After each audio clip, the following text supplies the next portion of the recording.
দেখো পাখিরা কত খেলা করছে। মানালির হোটেল থেকে সকালের ভিউ এটা।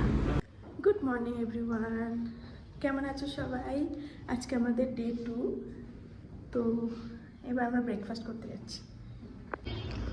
ব্রেকফাস্ট খাওয়ার জন্য এখানে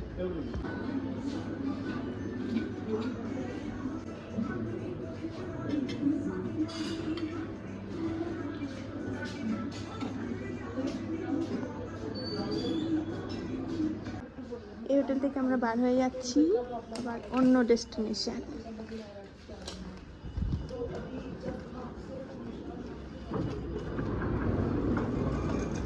চলো আমরা এবার নেক্সট ডেস্টিনেশনে যাচ্ছি। আমাদের গাড়ি এসে গেছে, আমরা বেরিয়ে যাচ্ছি এবার। আমরা যাচ্ছি বিয়াস নদীর ধার দিয়ে মানালি থেকে শিশু। প্রাকৃতিক সৌন্দর্য উপভোগ করতে করতে আমরা চলেছি। আমরা ওই যে পাহাড়ে স্নো দেখা যাচ্ছে ওখানে আমরা যাচ্ছি। হিমাচল প্রদেশের এই অপূর্ব হিল স্টেশনটি বরফাচ্ছাদিত পর্বত, প্রবাহিত নদী এইসবের জন্য বিখ্যাত। বিশাল হিমালয়ের কোলে অবস্থিত মানালি যে কোনো সময় আসলেই সুন্দর অনুভূতি দেয়। মানালি থেকে 13 কিলোমিটার দূরে অবস্থিত সোলাং ভ্যালি শীতকালে পুরো বরফের চাদরে ঢেকে থাকে। যারা প্রকৃতি ভালোবাসেন ও অ্যাডভেঞ্চার পছন্দ করেন তাদের জন্য একটি স্বপ্নের গন্তব্যস্থল। সোলাং উপত্যকা এই সময় বরফের চাদরে ঢাকা থাকে, আর যখন রোদ্দুর ওঠে তখন কিছুটা করে গলতে শুরু করে। সোলাং উপত্যকা থেকে অটল টানেল পর্যন্ত পথ যেন এক স্বপ্নের সফর। মার্চ মাসে এখানকার প্রকৃতি এক অনন্য রূপ ধারণ করে। বরফ ও বসন্তের অপূর্ব মিশেলে সৃষ্টি হয় এক মোহময় পরিবেশ। বরফের মাঝে উঁচু পাহাড়ের সারি আর বিশাল পাইন ও দেবদারু গাছের ছায়া এক স্বপ্নীল দৃশ্য তৈরি করে। সোলাং থেকে অটল টানেলের দিকে যাত্রা করলে সাদা বরফে মোড়া উপত্যকা, পাহাড়ের ঢালে গলে যাওয়া বরফের সরু ঝর্ণা ও মেঘের খেলা চোখে পড়বে। অটল টানেল বিশ্বের দীর্ঘতম হাইওয়ে টানেলগুলির একটি, যা আপনাকে তুষারবৃত পর্বতের ভেতর দিয়ে অন্য এক আশ্চর্য পৃথিবীতে নিয়ে যাবে।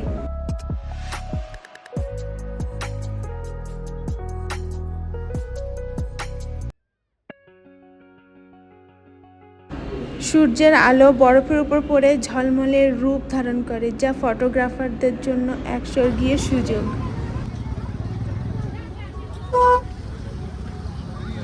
এই টানেলটি 2020 সালে উদ্বোধন হয়েছিল।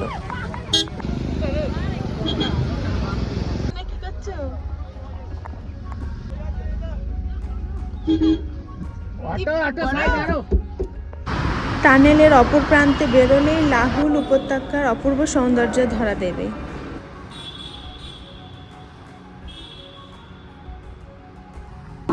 অটল টানেল পেরিয়ে শিশু গ্রামে প্রবেশ করলে হিমালয়ের অপূর্ব সৌন্দর্য দেখা যাবে।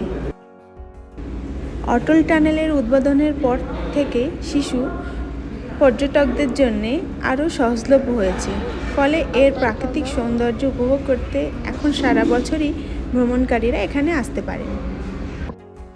অটল টানেল হলো প্রকৃতি ও মানব শক্তির এক অসাধারণ মেলবন্ধন। এক স্বপ্নময় সফরের দুয়ার খুলে দেয় এটি।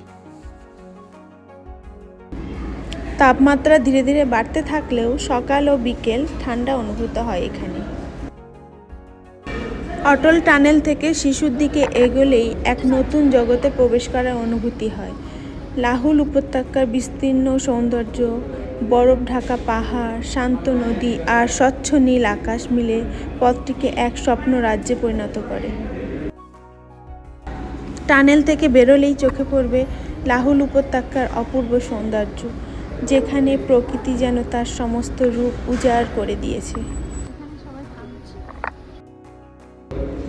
এখানকার তুষারাবৃত পাহাড় এবং বিশাল খোলা উপত্যকা এক অবর্ণনীয় দৃশ্য তৈরি করে। মার্চ এপ্রিল মাসে বরফ ধীরে ধীরে গলতে থাকে, যা ঝর্ণা ও ছোট নদীর সৃষ্টি করে। শিশুর পথে চন্দ্রা নদী আপনাকে সঙ্গ দেবে, যার স্বচ্ছ জলপাহাড়ি প্রাকৃতিক সৌন্দর্যের এক অনন্য সংযোজন। এখানটা এত সুন্দর বরফ হয়ে আছে, সবাই খেলছে, কিন্তু আমরা আরো আগে যাবো শিশু বাড়িতে। শিশুর রাস্তা শুধু এক গন্তব্য নয়, এটি প্রকৃতির এক চমৎকার উপহার, যেখানে প্রতিটি মুহূর্ত মনে থাকবে চিরকাল। শিশু হিমাচল প্রদেশের লাহুল উপত্যকায় অবস্থিত এক মনোরম গ্রাম, যা প্রকৃতির এক লুকানো রত্ন। অটল টানেলের পরেই এই অপূর্ব গ্রামটির অবস্থান, যেখানে হিমালয়ের শ্বেতশুভ্র বরফ, সবুজ উপত্যকা ও শান্ত নদীর মিলন প্রকৃতি প্রেমীদের মুগ্ধ করে দেয়।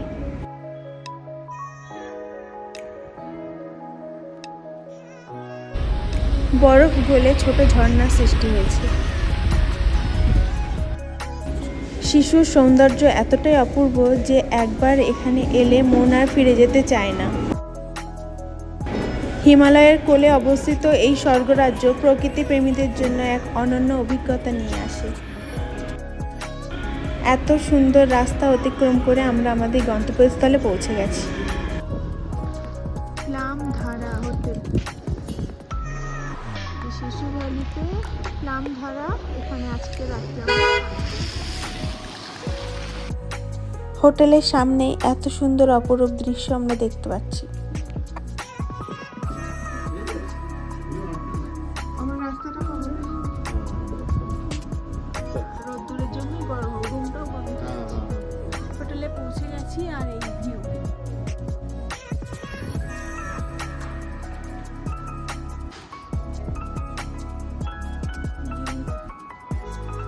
একটা জিনিস দেখানোর ছিল, এখানকার বাথরুমের এই যে পাইপ লাইনগুলো স্পঞ্জ দিয়ে ঢাকা, প্রচণ্ড ঠান্ডা পড়ে না, তার জন্য এগুলো বানানো আছে। রেস্টুরেন্টে আমরা লাঞ্চ করবো এবার।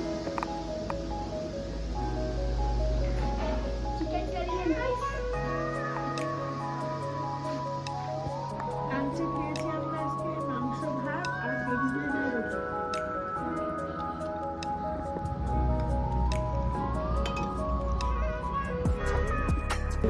দুপুরের খাবার সেরে আবার আমরা বেরিয়ে পড়লাম অ্যাডভেঞ্চার স্পোর্টসের জন্যে। শিশু শুধু তার মনোরম প্রাকৃতিক সৌন্দর্যের জন্যই বিখ্যাত নয়, এটি অ্যাডভেঞ্চার প্রেমীদের জন্য একটি আদর্শ গন্তব্য। হিমালয়ের কোলে অবস্থিত এই শান্ত গ্রামটি বিভিন্ন ধরনের দুঃসাহসিক কার্যকলাপের জন্য উপযুক্ত, বিশেষ করে যারা প্রকৃতির মাঝে অ্যাডভেঞ্চার উপভোগ করতে ভালোবাসে।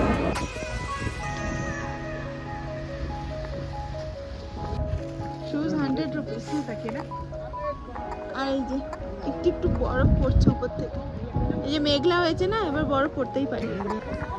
এখানে শিশু ভ্যালিতে এসেছি আমরা, এই দেখো বরফ পড়ছে।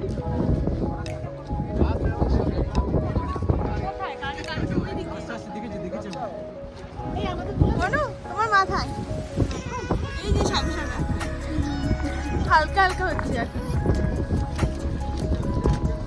हटा नहीं है ना कोई? ना ना कोई স্নোফল हो रही है। এখানে সব অ্যাক্টিভিটিস গুলো হচ্ছে, আমরা সবাই চলে এসেছি। এখানে বিভিন্ন রকমের অ্যাক্টিভিটি, এই জিপ লাইন করছে নদীর উপর দিয়ে। মানু আমার জামাই দে, হ্যাঁ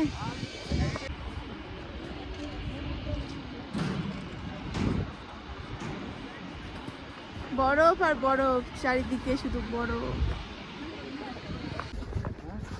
মনে হয় কত কিছু করবো, তারপরে স্পটে এসে মনে হয় ঠান্ডা, এই তা মাঝে মাঝে রোদ্দু চলে যাচ্ছে আর ঠান্ডা লাগছে।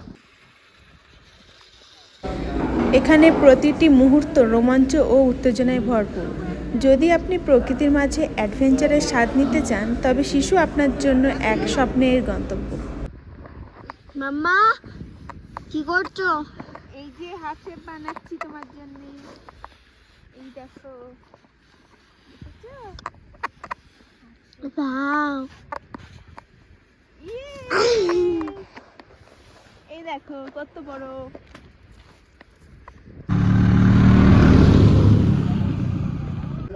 এখন সন্ধ্যা 6টা বাজে, আমরা এই হোটেল থেকে বেরিয়ে একটু রাস্তায় হাঁটতে বেরিয়েছি। এইসব জলগুলো কিন্তু এই বরফগুলো গলে গলে পড়ছে নিচের থেকে, উপর থেকে একই রকম আর নিচের থেকে গলছে। আর এইগুলো বরফ পরিষ্কার করা গাড়ি ক্লিয়ার করে রাস্তা। কত ডিগ্রি টেম্পারেচার এখন? মাইনাস কত হবে? হ্যাঁ, মাঝে মাঝে বরফ পড়ছে বৃষ্টির মতো। এখন -4 ডিগ্রি আর আমরা -4 আমি দেখলাম ওখানে ওয়েদারে -4 আর এই হাঁটছি ঠান্ডায় হাত জমে যাচ্ছে, গ্লাভস পরতে হবে। এখানে একটি মন্দির,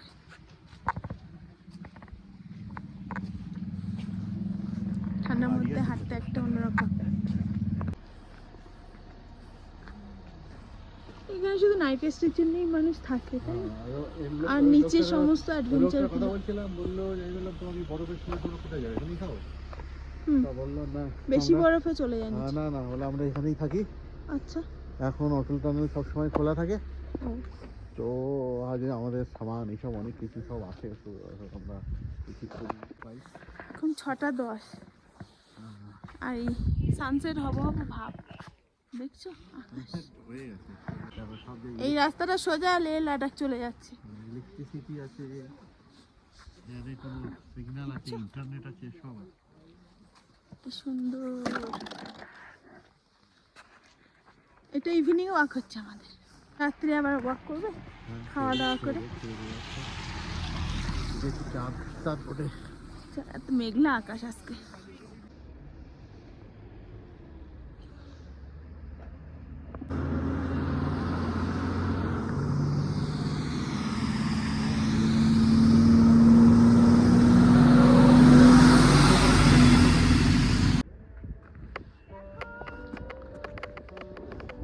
আসবে না, এখান থেকে স্লিপ করে নিচে চলে যাচ্ছি জলে।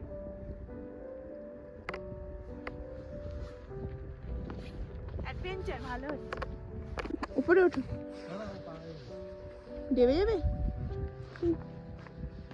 মুখটা অন্ধকার। আমারটাই ভালো। হ্যাঁ, এইখান থেকে ভালো আসবে। আমি ভেবেছিলাম উপরে উঠবে।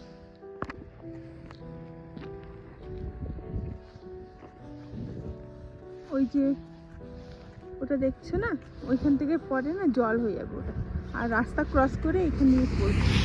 ওই জন্য গেছে, এখানে তো নদীর মতো ভাব আছে, নিচে ডাউন, ওখানটা খাদ মতো, এখান থেকে নদীতে গিয়ে মিশবে জল।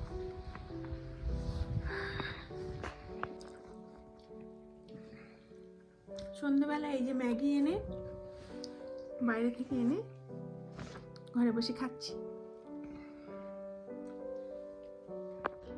এই যে ওরা বেরোতে পারছে না ঠান্ডায়, ওই জন্য এই যে রাজমা চাवल খাচ্ছি ঘরে বসে।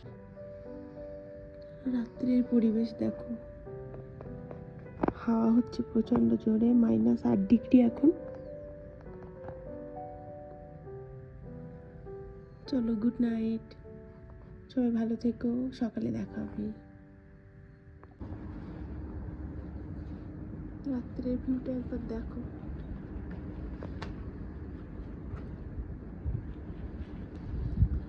প্রচন্ড ঠান্ডা, -8 ডিগ্রি, হাওয়া চলছে প্রচন্ড জোরে।